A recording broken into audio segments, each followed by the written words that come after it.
today's resource person. Ara. Mr. Bhavesh Rampal is project management professional with 13 plus years of experience in managing projects in EPC in various chemical and metal and oil and gas domains. He is a chemical engineer and pass out of our institute, and he has completed his executive MBA in project management and supply chain management from IIM Ahmedabad. He started his career at Century Rayon Mumbai as a process control engineer and later switched to Aker Power Gas Private Limited as task force project engineer.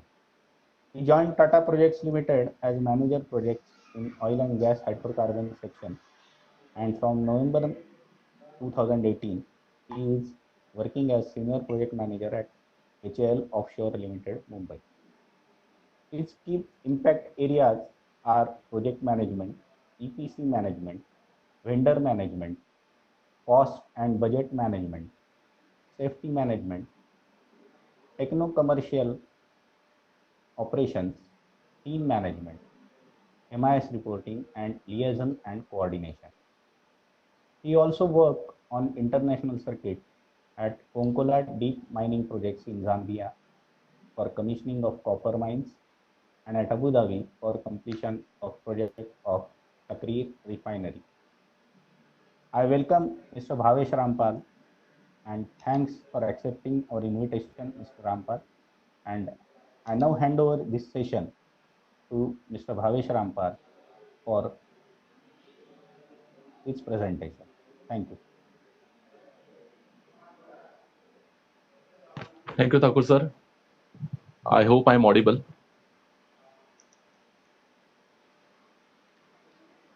Yes. Okay. Please continue. Good morning, everyone. Good morning, friends, my teachers, my seniors.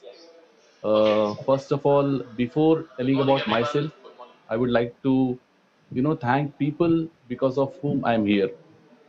I would sincerely like to thank Vani sir, Shekhawat sir, Thakur sir, Divre sir, Sangore sir, Patnaik sir, and all other respected professors for making me today what I am today. My name is Bhavesh Rampal, 2006 Chemical Engineering passed out student. I've done Executive MBA in Project Management and I'm PMP certified. I've worked with all kind of diversified organizations, domestic as well as international, in oil and gas sector. And today, I'm here to speak about brief insights of project management in oil and gas engineering, procurement and construction projects. We may face some technical glitches while continuing this presentation, but please consider it as a part of project management only, because while doing projects also we face such kind of problems. So let us accept it and successfully complete this session. Thank you all. I'll start with the session now. I'll share a small presentation for better understanding of the topic.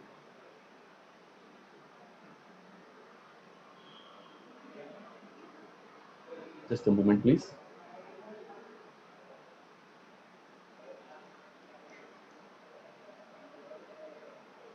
Well, I hope this presentation is visible to everyone.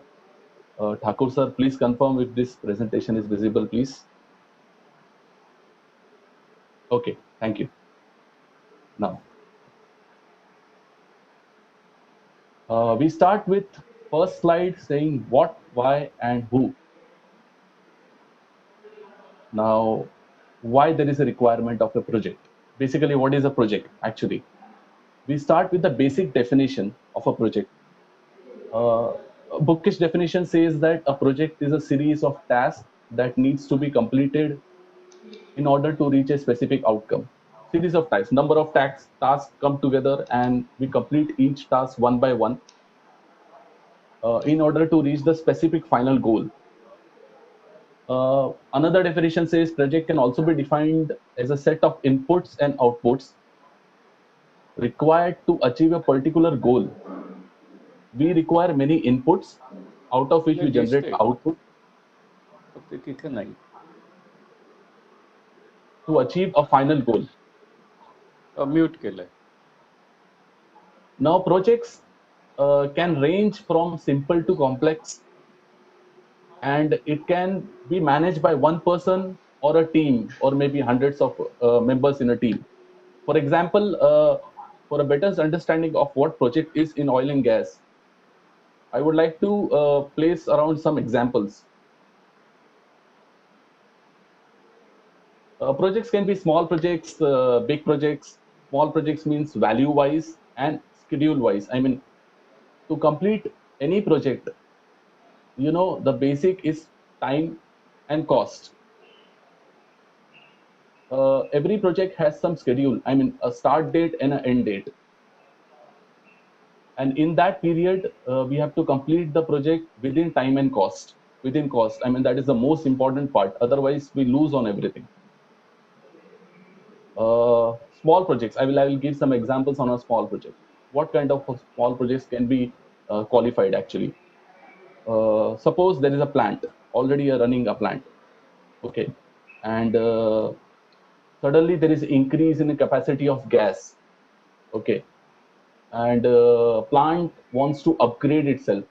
So all kind of equipments which are working in the plants has to be upgraded. One of the pump, modification of a pump.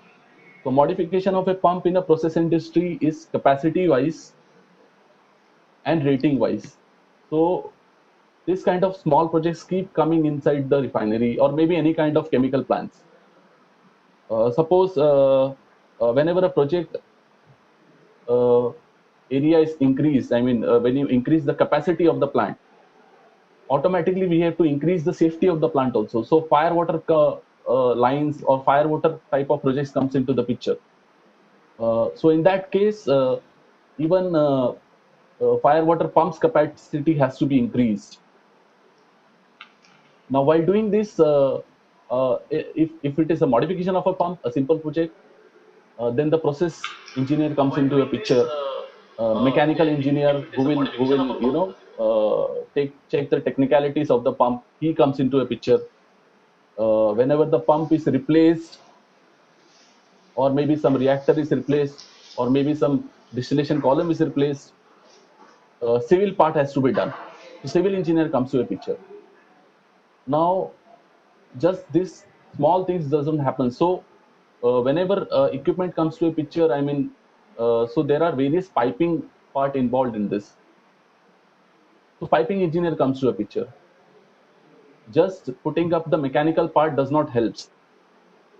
We need to check what are the inputs, temperature, pressure, and what are the temperature, pressure output we are getting. So for that, instrument engineer comes to the picture. And same is the same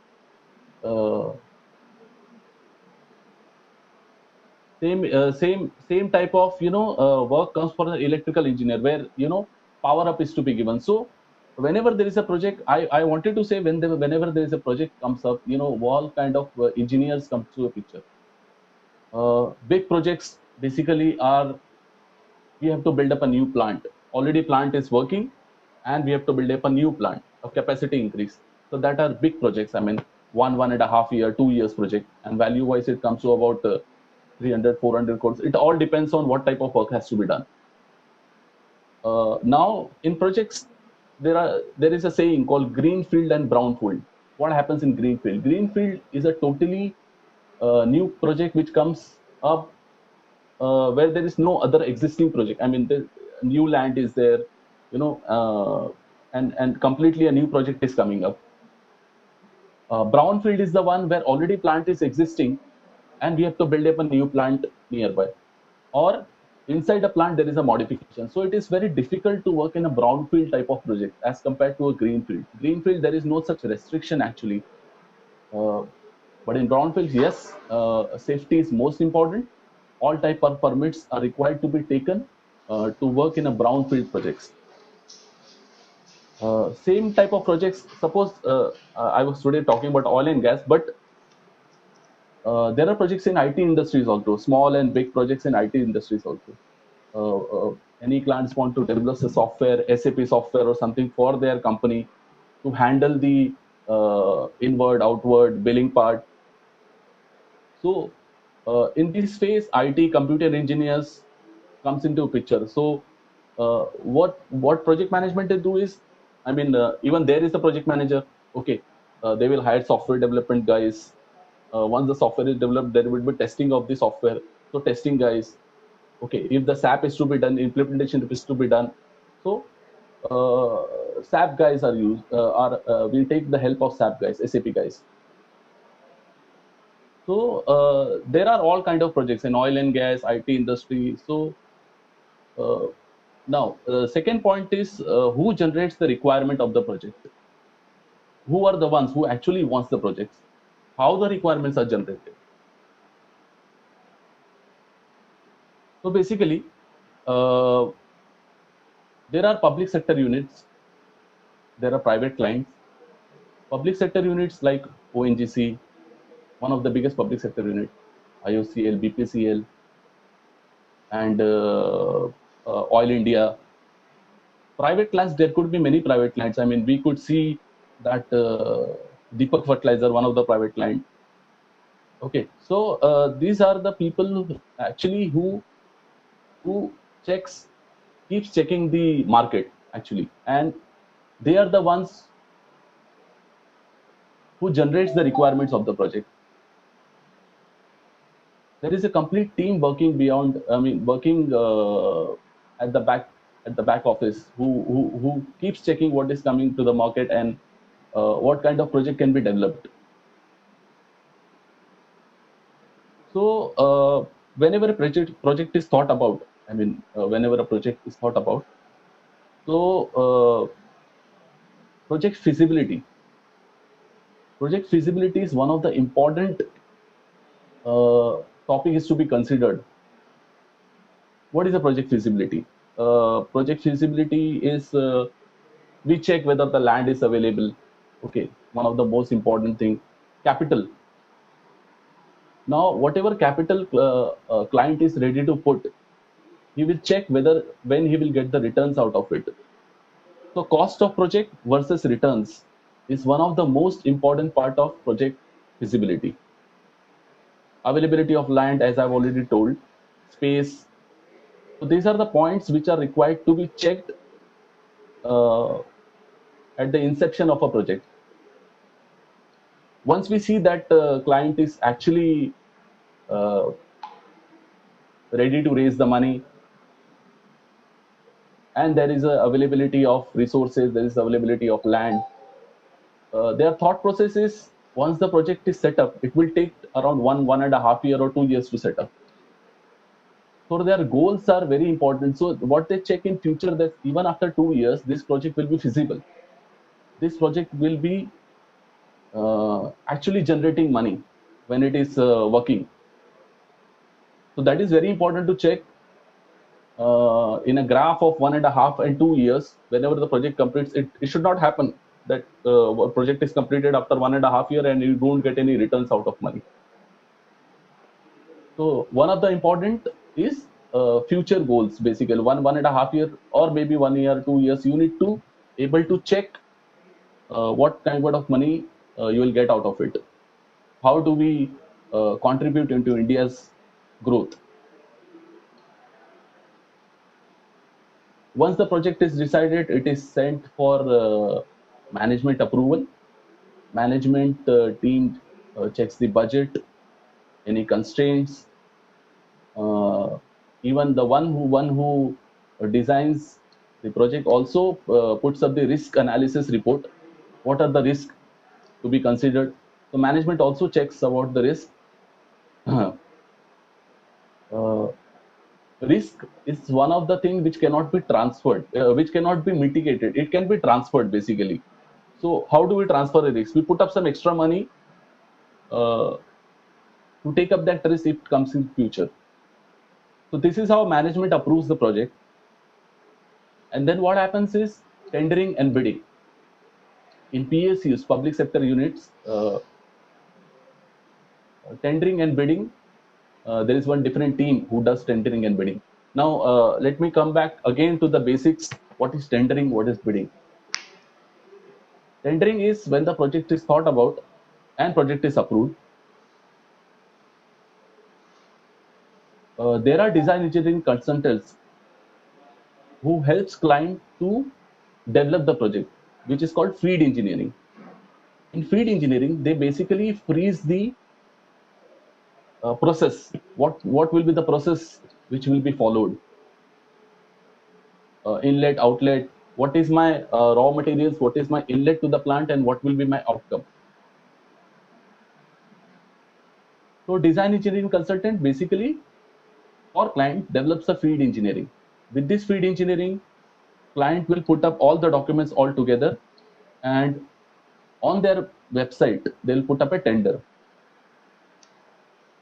In tender, they will ask for submitting the quotes, submitting the bids from bidder like us. We as an EPC contractor will download that bid. For that, we have to keep checking the ONGC website or maybe PSU's website. We have to keep checking whether the new job is uploaded into the market, into the ONGC web portal. So whenever we see that our company's business nature, and we see that that type of job is being uploaded, we have our own bidding team who downloads the tender and goes through the tender very thoroughly. I mean, they just check whether this tender is really uh, feasible for us to do, what kind of money is involved, what kind of risk is involved, which is the area where this project has to be done. Uh, local dynamics is required to be checked. So when we see that this project is feasible,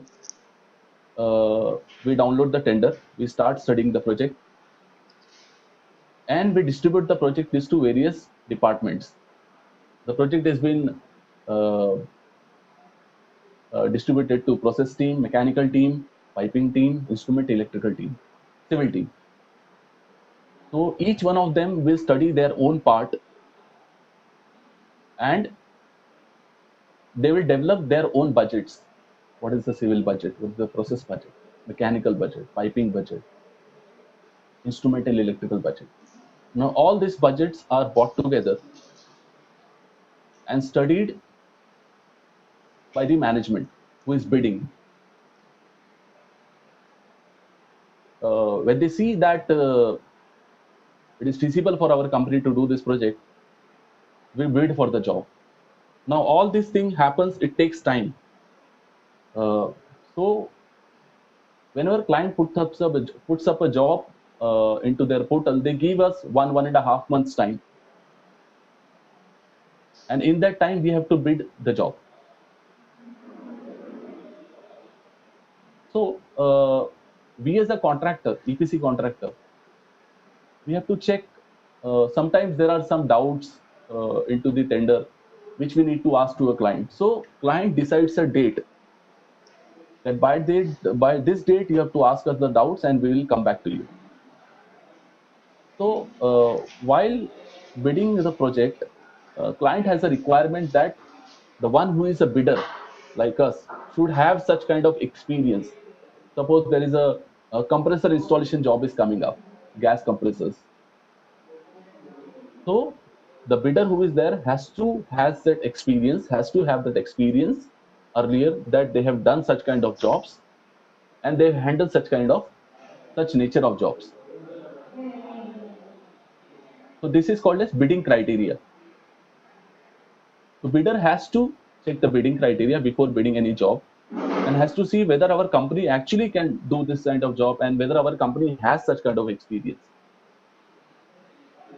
Whenever a job is uploaded into a portal, there are many bidders, maybe 5, 10, 15 bidders are there. So each one of the bidder will have their own queries. They will raise the queries to the client on a specified date. Client has its own team, who goes through the queries of the bidder. They reply each bidder, and this process goes on until all the queries are resolved. Once the queries are resolved, there is a date for techno-commercial submission of the bid. An EPC contractor submits the bid, and then there is some time, maybe 15-20 days client will take, and then the client will announce a date on which all the bids will open. Sometimes there is a client requirement that there will be technical bid opening and commercial bid opening will be later. So in technical bid opening, they will check whether who are the bidders who are technically qualified.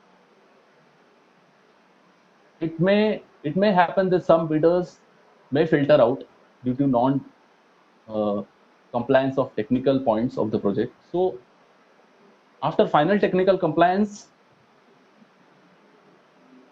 there will be a date announced wherein client will open the commercial part of the bid. Now, when the commercial part is opened, it is opened in front of everyone. All the bidders are required to be present at one place at client's office, and client will open in front of everyone. So there is no malfunctioning or maybe not malpractices. They announce the bid, who is the L1, L2, L3, H1, H2, H3 bidder of this project. Now, what is L1, L2, H3, H1, H2, H3? L1 is the party who has submitted a bid with the lowest cost. Client will always want to award a project who is technically qualified, who can technically qualify, and who has bidded the lowest price. L2 is the party who has bidded the amount more than the L1 party. L3 is the one who has bidded amount more than L2 party, and there are H1, H2 who has bidded highest, second highest, and third highest. Client actually announces such kind of L1, L2, L3, and H1, H2, H3 to know, so every bidder can know where have they gone wrong while bidding, and what are the type of prices has been quoted by L1 bidder. It may happen sometime that L1 bidder may have bidded it wrong or may have not considered few parts of the project. But in PSUs or maybe any other private client, they will always select the one who is L1 bidder. So now L1 bidder is selected, company is appointed, who will be the EPC contractor for this project, and the project is awarded. From the day project is awarded, there is a letter from client saying that this job has been awarded to this particular EPC contractor who is L1 with this job value. And this is the schedule period where we have to complete this job. If we don't complete this job within, suppose 18 months is the project timeline where you have to complete this project. So there is an LD, there is a punishment, there is a cost from a client. Client will cost you 10% of the job value. They have written in the tender. If you don't complete by this time, we will deduct 10% of your job value. So it is EPC contractor's responsibility that whenever he takes the project from the client, he has to deliver in time within cost. Within cost is nowhere related to client. Within cost is related with his own company.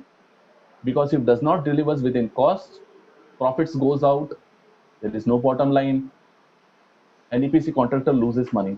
And in this today's scenario, no one wants to lose the money. So this is how a project starts. When a project is started, there is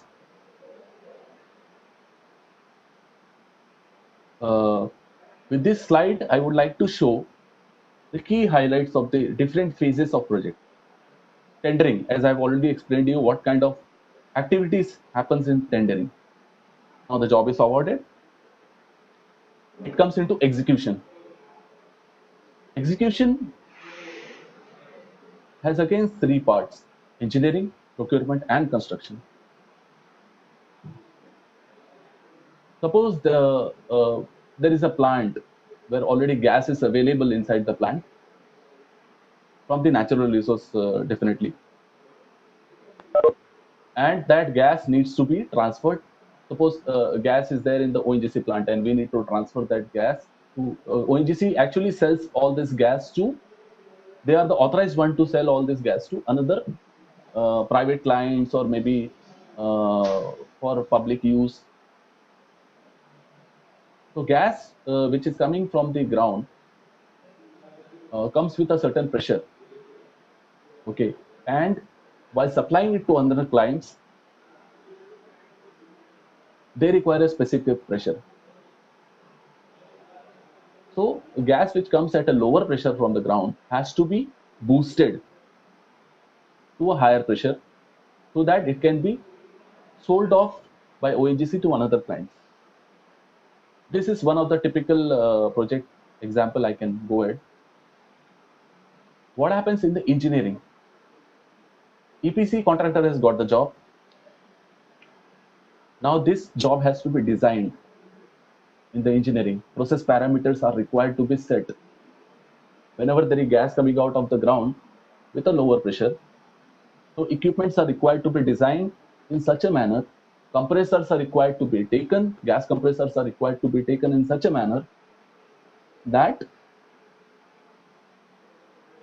the final outcome, what client wants to sell in the market, is achieved. For that, in the engineering, a design engineering consultant is hired by the EPC contractor. Now, the design engineering consultant is the party who will design this project, and this party should be having experience of doing such kind of jobs earlier. This is also one of the client requirement and a mandatory requirement. So whenever a design engineering consultant is hired, he first starts, everything starts with the process, chemical engineering. A process part of it is first designed.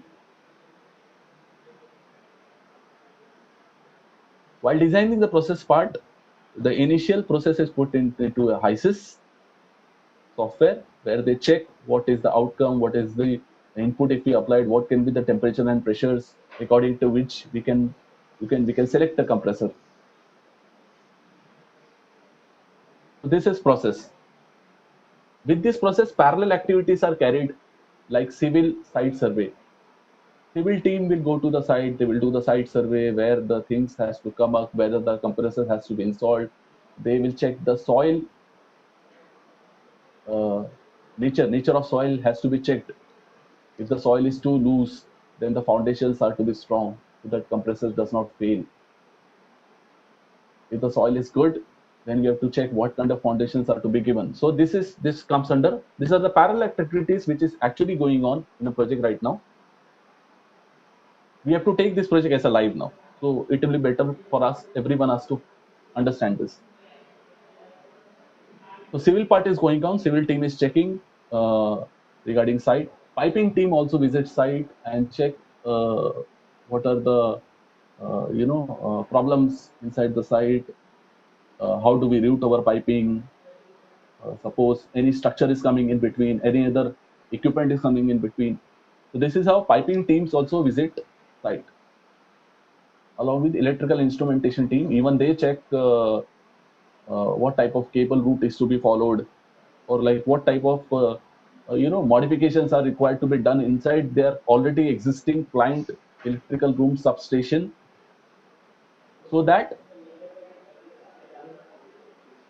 at the end, when the project is getting executed, when the project is getting commissioned, we don't face any problem. So engineering team starts their engineering. They will develop process part of it. Piping engineer develops the plot plan. Plot plan actually specifies that where each equipment has to be fixed. Initially, we don't have the layouts of the equipment, so we put up with the boxes to see how all these equipments will be fitted, will be installed inside the plant. This is how basically civil engineering then develops their own reports, their own drawings, which is an input to mechanical engineer actually. So this is how. And then what project manager does is, along with the planning engineer, they will identify what are the items which are long lead items. suppose we have to order the items also. We have to order the gas compressor. A gas compressor does not, comes in, 2 months or 3 months. It takes 8 months or 1 year to come. So you have to initially order the items which are long lead items, which will take time for the delivery. So engineering team develops the technical specifications. As an EPC contractor, our team floats the inquiries into the market, technical specification, and gets the quotes from different vendors. While getting the technical quotes, we will first review from our end. Our design engineering consultant who has been hired for this job will review the offers given by the vendors, and they will come up with their own queries. We will send that queries to the vendor again, and vendor will resolve all the queries. This happens with all the equipments which is required to be come into this project. So this is how engineering moves. Procurement activity, I have just specified, I have just explained how procurement happens. Technical specifications that are developed, which are required to be put into the market, and with the correct offer, with the lowest price, yes, because EPC contractor price is fixed with the client, and the EPC contractor is already budgeted this equipment during the bidding time, and they have to order this equipment within the bidding price, within their budget price actually. So technically we clear the vendor, and commercial discussion starts with the vendor. We talk to vendor, and we bring vendor to our budget, and this is how we order the critical items. So as engineering develops, procurement also develops. As engineering progresses with various technical specifications, procurement progresses. So if we are behind procurement team to order the items, engineering automatically gets developed. It is the backward integration. So now we are in a good phase of engineering procurement, which is the right time to start the construction. Once we have reached around 30-40% in engineering procurement we have done, this is the time construction should start. So who actually plans all this? We have a planning engineer, a project manager and a planning engineer along with sit together and designs the whole project on a Primavera, Microsoft project, or many other planning tools actually. So what they do is they define, they have a schedule of 18 months. So in this 18 months, they have to develop few months for engineering, overlapping with procurement overlapping with construction. So this is how a planning engineer and a project manager comes together and designs the whole project into the graph. So they know when they have to start the construction. While starting the construction, a construction team has to move to site. Whenever the construction team moves to site, we have to see where construction people will stay, what are the food facilities, what are the safety facilities there. And this is all done by the EPC contractors admin team, who takes care of the complete part, how they will stay there at site. Because this is not a small period, it will be around 1.5 years, 2 years they have to stay there. So this is how construction team moves to the site, and they will initially start with the suppose the soil is not soil is poor and it will not be able to handle such kind of large equipments. So they will start with the civil activities and make the soil, treat the soil so that proper foundations are built. So all these activities goes in parallel. Engineering is going on, procurement has been started, construction team has been moved to site, and they are doing their job. Now in the planning sheet, we see that by what time engineering should be completed, because all the inputs from engineering goes to procurement as well as construction. So engineering has to move fast. For some part of the engineering, they require the input from the procurement team. Some equipments which are required to be ordered, and that input comes to the engineering team for them to develop the construction part. So this goes hand in hand, parallel to each other. The project manager and planning engineer has to push each part of the execution. Whenever equipment is built, or whenever a work is carried out at site, or whenever an engineering document is developed, there should be one third party to review whether it is doing, whether they are doing it right, or there may be something which engineering contractor would have missed, procurement guy would have missed, construction guy would have missed. So what happens in engineering is whatever drawings or documents which are developed by engineering has to be checked by client. So client sometimes checks of his own because he has an engineering team behind him at the client side, or he may hire some another party, third party, who will check their engineering part. So these both type of things happens in EPC type of jobs. So whenever an engineering team develops a drawing, it goes for the client approval. EPC contractor cannot start the work, or cannot start the procurement, or cannot start any kind of activity unless the drawings or document is approved by the client's engineering consultant. They will come up with some comments, they will discuss, comments will close, and finally the drawing will be approved. Once that is approved, we move ahead with the engineering, with the procurement part of it and construction part of it. What happens in procurement? Suppose vendor is manufacturing some equipment, some vessels. So if he is doing it right, client appoints a third party inspection agency who goes to the vendor's place, checks the vessel at various stages, whether they are doing it fine, whether there are some kind of problems. So the wrong equipment does not comes to the site. So these are the checks in procurement, which is done by EPC contractor as well as client. Once the client approves that yes, this vessel is okay and you can go ahead with the manufacturing, or this stage is okay, the vendor moves into the next stage and completes the fabrication of that vessel. Once that is completed, the client third party inspection agency will go and review the vessel. So if that is okay with him technically and everything, he will give a release note that yes, this is accepted by us on behalf of client. So you may please move this equipment to site. So from the vendor's place, it is transported to site. When it reaches site, the EPC projects are to be done in such a way, whenever the equipment reaches site, the foundation should be ready for that equipment. Otherwise, you have to keep the equipment somewhere outside until the foundation gets ready. So this is how it is to be designed, EPC. It is to be designed in such a way that whenever equipment comes to the site, there is a foundation ready, where we have to put the equipment directly to the foundation. This is how you save in time. This is how you save in cost.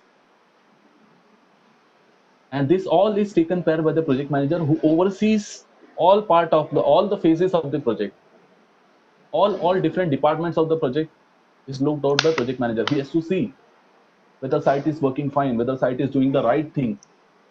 He may be not doing the another foundation. He is not constructing another foundation, and vessel which is getting fabricated is not the same. So basically, he has to see that the same vessel is getting manufactured for the one the foundation is built.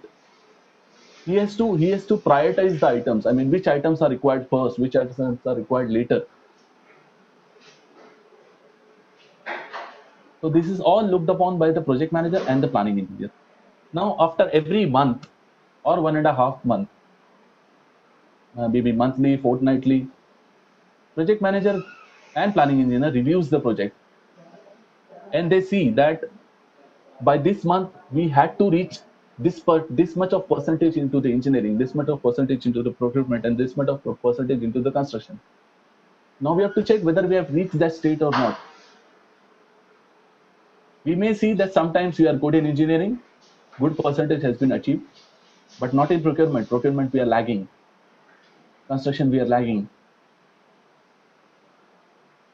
So in that case, what happens is planning engineer and project manager has to develop a catch-up plan that by next month, I will recover that percentage which I have not done in earlier month. Plus, I have to also recover. I have to also achieve the percentage which was already there in that month. To do that, we have to instruct the right people, procurement guys, that boss, this equipment which was required to be ordered in last month has not been ordered. We have not got the progress percentage. So please order this item along with the other items which are also required to be ordered in this. Construction team, we will advise construction team to please, fasten up their foundation part, or maybe construction activities, increase the manpower, increase the equipments, increase the machinery, so that by next month we achieve that lagging progress as well as the progress which is required to be done. If we don't do this, planning engineer and the project manager, if they don't do this, we will lag into the project month by month. So planning, one of the most important tool of the project management. We have to keep planning. We have to keep planning. Every month we have to checks and plan.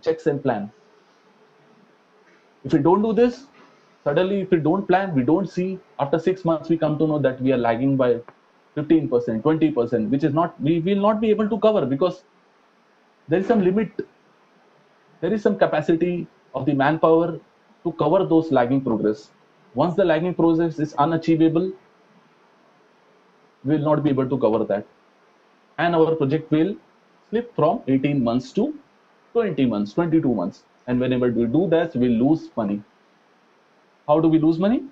Client will put up a LD clause. We will deduct 10%. Our people will stay, or which are staying at site, that cost goes, salaries part goes, machinery part goes. So all this adds up. So we have to always try and see that if it is written in the tender 18 months, we have to complete in 18 months. Now, construction guy who is doing the construction on site will not know what is there inside the plan. So it is the responsibility of project manager and planning engineer to inform them that, boss, you are lagging, you have to cover up. Procurement guy does not know. He has many other projects into his hand, so he may slip few of our ordering part. In that case, we have to push that guy, boss, you have to cover up. Engineering also. Some documents which are required to be developed and designed were not developed in time. So there is a lag in engineering. So we have to push the engineering consultant. The boss, we are lagging. Because of you, procurement is lagging and construction is lagging. So please increase the manpower, because we have to catch up that time. So this is point number 3, quality and schedule control. So we have to keep controlling our schedule and quality. All quality checks are to be properly done to ensure that the project is delivered within the specified qualities and time and cost. Suppose all the material comes to the site, all the foundations are built, we put up the equipment onto the foundation, engineering is complete. Now we have to do the commissioning. How commissioning happens? Loop wise. Each loop is to be required to be designed from one point to another, and that part we commission, we check whether there are no leakages into the pipeline, where equipment is performing fine, or there is no such issues. So part by part we do the completion of the project. Various complete projects is divided into small tasks, and from that small task we do the completion, we do the commissioning of each part. Once each part is commissioned and done, we commission the total plant. We take gas into our system, natural gas. Since we were taking the example of compressor project, so we take the gas into the system and we see whether the compressor is performing fine, whether the compressor is giving the right output. And this all is done in front of client. Whenever we achieve what is given into the tender, while client issued the tender, process part, maybe parameters, client signs off the document, and part by part we achieve the completion. At the end of the 18th month, we come to a point where the complete project is complete and commissioned properly, and client is satisfied with the output of the plant. I can show you a small diagram. If you see a small diagram here, in a EPC, in engineering part comes project management and design build. So engineering also involves project management support and design build. So they build the design actually. So two phases are involved in this. Suppose procurement part. Procurement part, again project management is there, and various services like they will require various help from various engineers to finalize the equipment. Construction, design, build. So again engineering comes into the construction also, and project services are required for the construction part to be completed. In every phases we see the project management is an important and very vital role. Where no one is there, project management guys are there. They have to keep everyone coordinated. They have to keep everyone within the same frame, on the same wavelength, so that final goal is achieved by each one of us, and the project gets completed in time.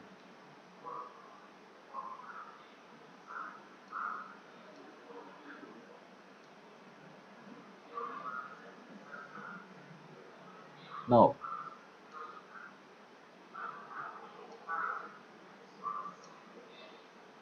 in project management, since I've done an executive MBA, that is the distance learning program,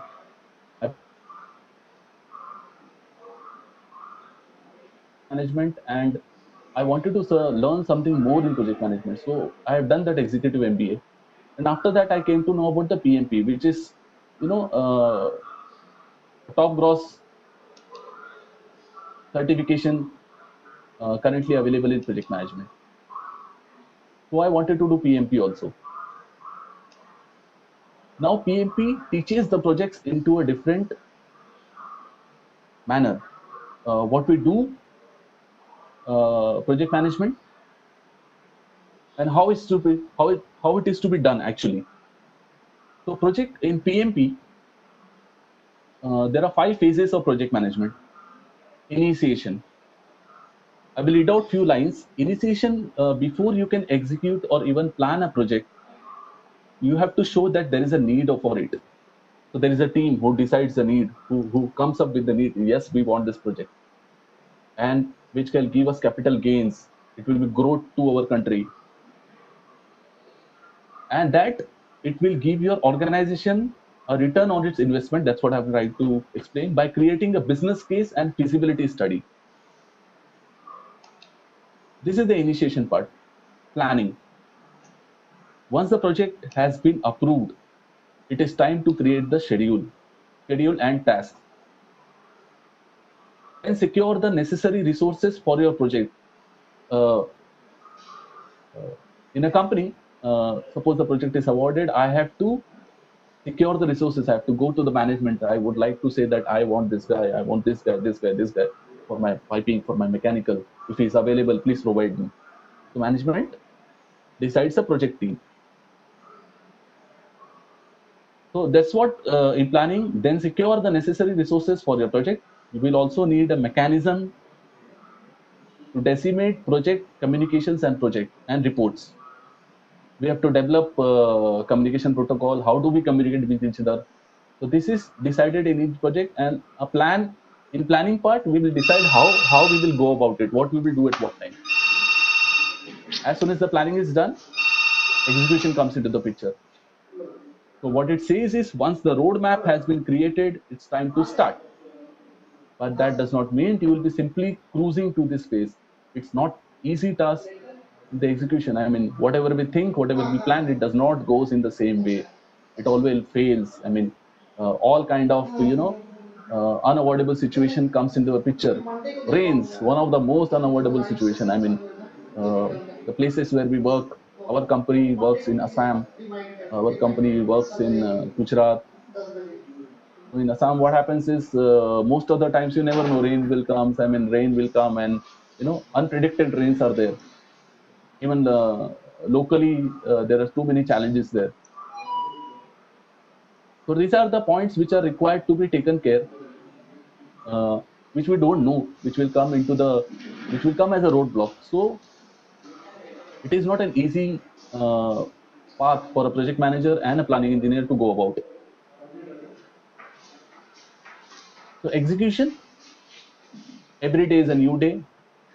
Every challenge it comes every day is a new challenge. You have to face it in a new way. You have to devise very solutions, all type of solutions,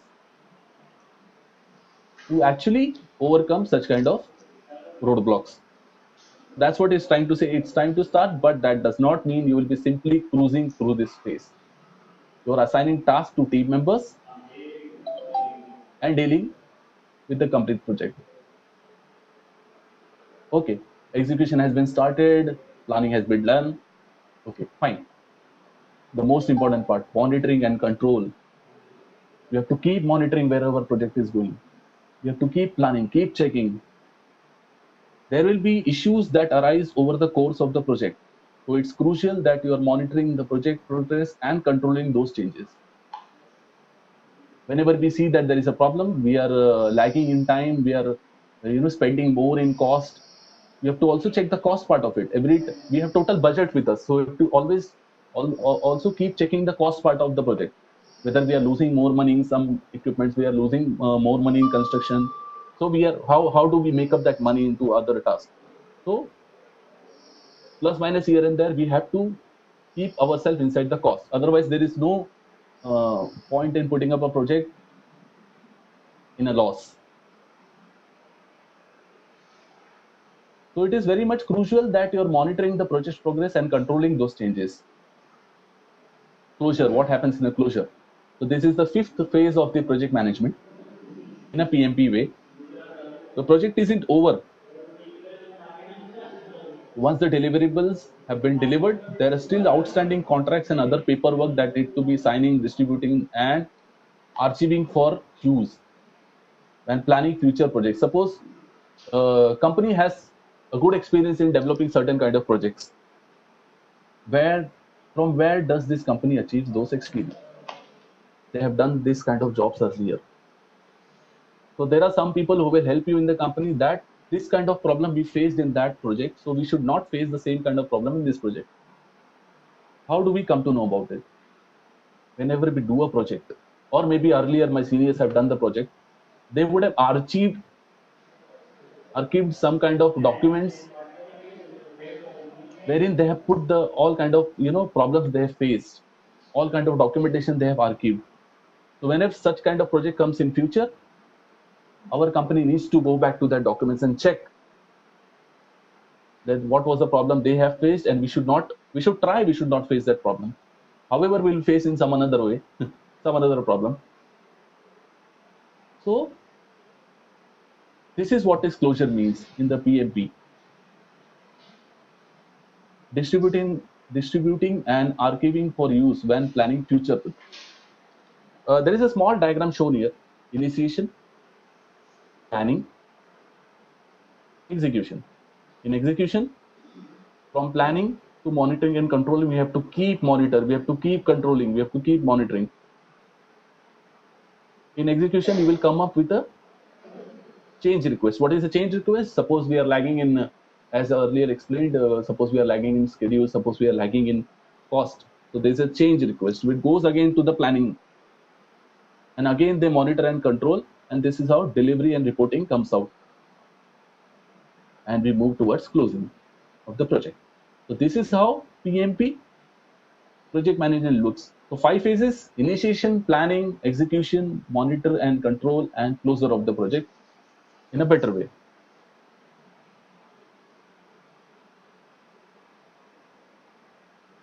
Now, what I've done is how PMP works with our project management. I've merged this both the things together. Tendering, initiation. Project what device projects was initiated. So this comes under tendering, which is initiation part. Planning, quality and schedule control, execution, and next comes the delivery. So here I can really correlate this slide with the key highlights. Commissioning and completion comes into the closer. Now before this, where do we fit in? Where do we fit in means where our engineers fit in. Chemical engineering passed out students comes out, electrical engineering passed out students comes out to the market and they see, what to do. My first request or advice would be to go ahead with the higher studies. Always, if we are financially stable and if you are interested to do that. Secondly, if you want to come out from the college and go ahead into the professional world, we need to be very much sure and very much, we need to keep a check during our college times that where I would, what is my positives? What is my positives? Am I managing people good? Am I good in mechanical? Am I good in civil part of it? Am I good in design? Am I good in construction? What I can do? What could be my passion? Handling clients, talking to clients, doing meetings with them, or doing the construction part, be on the ground level, develop a plant in front of you. So we have to understand what we want actually. So this is where we have to fit in ourselves. After coming out of the college, if we go and think what I have to do, then you have already lost the time. That instinct has to be developed within ourselves when we are at the final leg of our education. So whenever a plant comes up, all kind of engineers are required. Process engineers, mechanical engineers, civil engineers, piping, again comes from the mechanical department, electrical and instrumentation. So all kind of engineers are required. This is EPC part of it, EPC project management. Now our engineers can also fit into a engineering. Suppose someone wants to go to a design team. They want to design it, so they can join an engineering firm who only designs the project. They will not look into the procurement part and construction part. So this is how there are various lines and industries open whenever the engineer comes out from the college and wants to enter into a professional world. We have to wisely choose what we need to do. There are companies, production companies, which are already going on. They're producing some chemicals or some kind of petrochemicals. Someone wants to join that. So we have to basically this slide. I would like to explain that we have to fit in ourselves into these various departments, various silos actually. Moving forward, I would like to thank you for arranging such kind of seminars in past, and always in future also we would arrange such kind of seminars. This is my LinkedIn address. I am contactable on my Gmail ID. And one more thing, if any questions are there, you may please ask me. I am available to answer all kind of queries. If I have answers to it, definitely. And one important thing in today's world is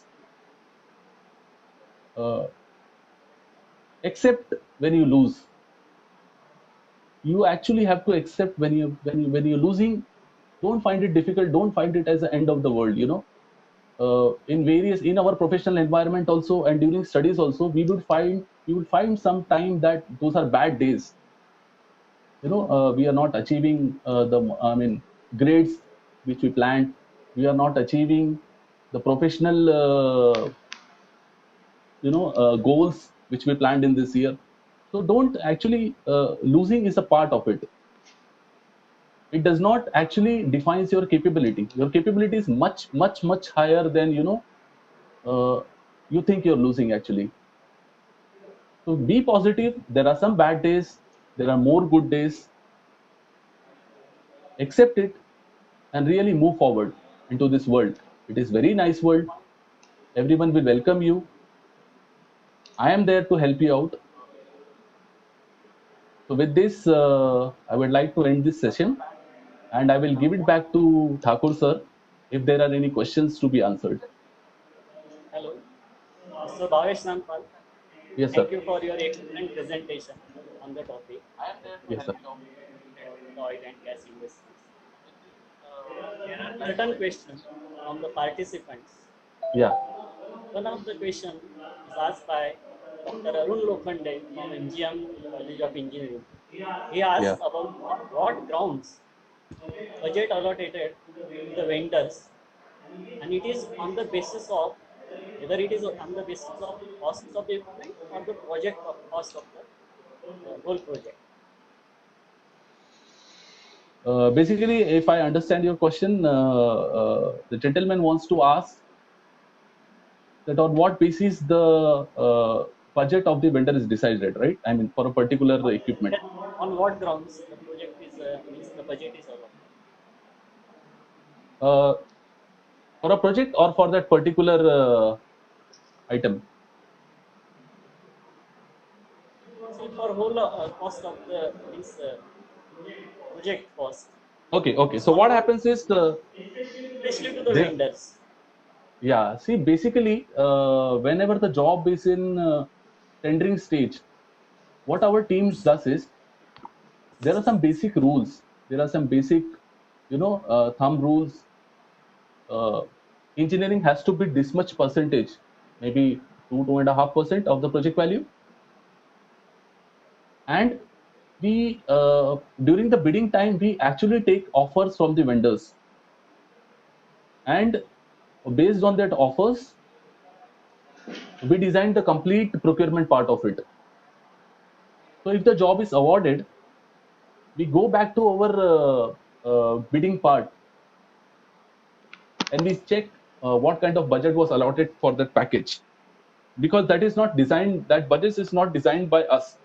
It is actually given to us by the same vendor or maybe some another vendors at the time of bidding. At the time of bidding also, we review the offers of the vendor to check whether they are technically qualified for this. They are providing all kind of parameters to us what has been asked in the tender. So on the basis of that, we check what was considered earlier, what is considered now. So this is how we actually define the procurement part of it. Okay. Next question is asked by Mr. Ashish.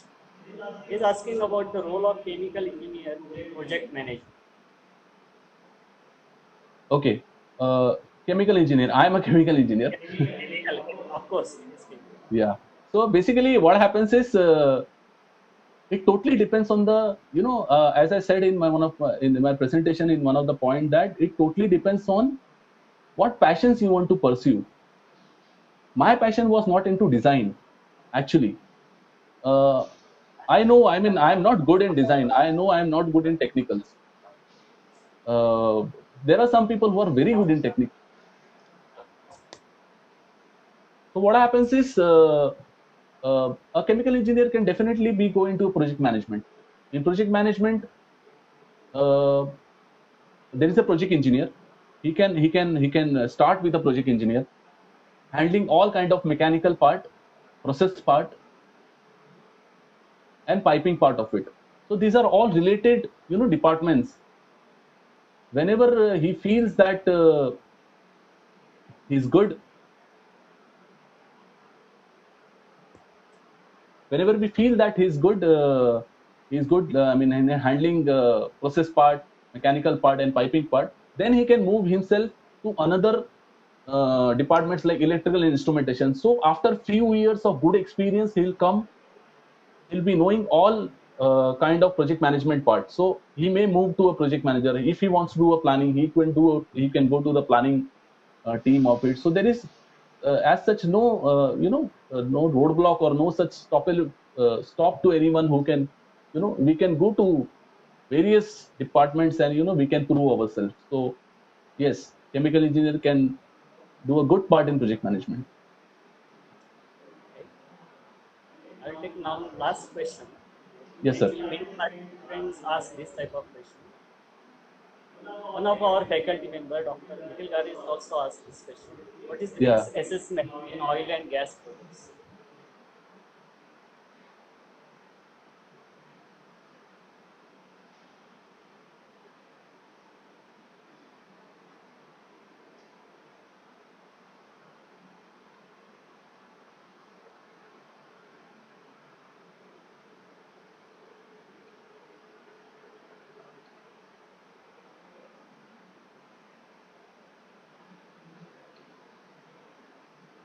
You have to always check what will happen if sometime government changes the regulations. What happens in between if government says that no manpower will be allowed uh, from the country where this project, from the home country, and you have to always take the manpower from the country where the project is executed.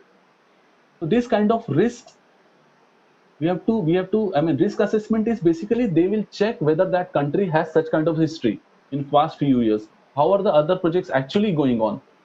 Whether they are facing taxation issues. There may be a problem that government suddenly changes the taxation slab, or maybe changes the taxation rules. What happens with the project? Client project budget is decided.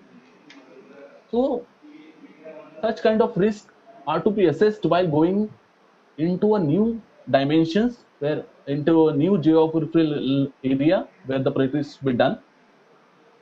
So this is the part of risk assessment. What will happen? One of the risk assessment is financing part of it. What will happen? Suppose I finance a project. I mean, a client finances a project. Okay. And what will happen if he puts up 100 crores today, and after 2 years, if there is no requirement of that project, then what will happen? So in that case, a future estimate has to be done. A future thing has to be thought about, whether this project is saleable in a future after 1.5 or 2 years. So this is one of the risk assessment. Risk, actually we cannot take out the risk. Risks are always there. We can mitigate the risk. We can, in project management, PMP, it actually teaches that we can mitigate the risk by putting in some extra money, you're putting up some extra manpower. So this is how you have to mitigate the risk. So risk assessment itself is a good subject. Hello. Thank you, Mr. Bhavesh. Yeah. Now it's time for present a vote of thanks. Good afternoon to one and all. I, Vijay Sankore, Assistant Professor, on behalf of Chemical Engineering Department, must mention my deep sense of gratitude towards former President of India, Honorable Sau Pratibha Patil Madam and Dr. Devi Singhji Shekhawat Sahib for their blessings flourishing on this premier engineering institute of the region. I take this opportunity to express my sincere thankfulness to Chairman and Managing Trustee, respected Sri Rausaheb Dada Shekhawat, for his constant motivation and support. We have been fortunate enough to be supported by our principal, Dr. K.S. Vani sir. I would like to thank our principal sir for his enthusiastic support. I also would like to thank Vice Principal Dr. S.P. Shekhar sir, who graced us with his guidance. Thank you, sir, for sharing with us your words of wisdom. A very special thanks to Mr. Bhavesh Sampal, our alumni and resource person, for delivering his talk on brief insights on project management in oil and gas engineering, procurement, and construction projects. The way in which he explained this topic was extraordinary and really helpful to aspirants who see their future in oil and gas industries. Also extend my sincere thanks to Director of Academics, Dr. G.K. Patnaik, for his enormous technical cooperation in the organization of this webinar. Our warm thanks to all the participants from various places and institutes who shown their interest to connect with this webinar topic through their active participation. Lastly, I want to express my sincere thanks to the organizing committee members, especially including the Thakur sir, for their continuous efforts to make the webinar in reality. With these warm words and a kind message, we move to the end of today's webinar. Thank you. Thank you very much. Thank you so much. Thanks a lot.